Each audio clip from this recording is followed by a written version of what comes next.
এইখিনি হ'ল বাৰু এয়া হে গাইছ মই গোটেইখিনি এইখিনি চাউলকেইটা চাৰিলোঁ প্ৰায় 1 ঘণ্টামান সময় হ'ল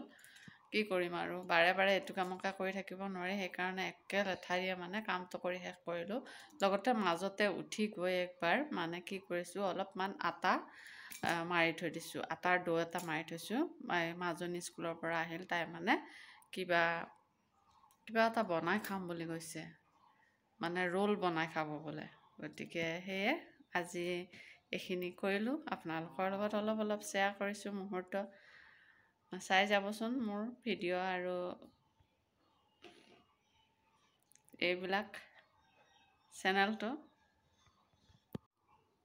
এইখিনি 1 খুৰী প্ৰায় হৈ গ'ল আৰু এয়া ঘৰৰ পৰা আঠিয়া কল আনিছিলোঁ দেই আজি ৰাতিপুৱা আৰু টো ওলাইছে এইখিনি বহুত বেছি ওলোৱা নাই বাৰু অকমানটো ওলাইছে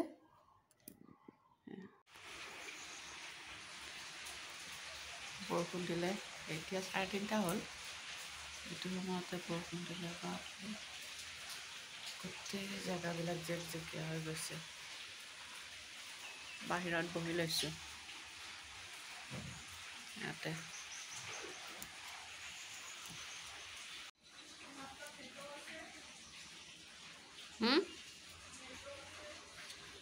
নেটৱৰ্ক নাই হান পাৱে মোৰ তাত নেটৱৰ্ক প্ৰব্লেম হৈ আছে নহয় পাপাৰ তাপে হটস্পট লৈ আছোঁ চাওঁ ৰ'বা যোৱাকালি মঙ্গলবাৰ আছিলে আৰু তাতে আমি হনুমান মন্দিৰত গ'লোঁ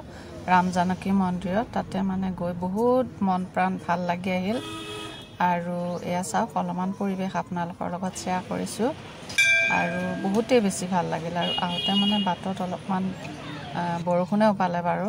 এয়া জাপ বান্ধি দিছে এইখিনি বাৰু মই ৰাস্তাত আহি আছোঁ আমাৰ ঘৰলৈ বুলি আহোঁতেহে মানে মই ভইচ অভাৰ কৰিছোঁ সেইকাৰণে মানে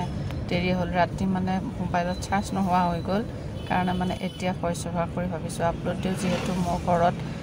মানে নেট নাথাকে আপলোড দিব নোৱাৰে সেইকাৰণে মানে দৌৰা দৌৰি কৰি মই এইখিনি ভইচ অভাৰ কৰি আপোনালোকৰ লগত শ্বেয়াৰ কৰিছোঁ ভাল পাব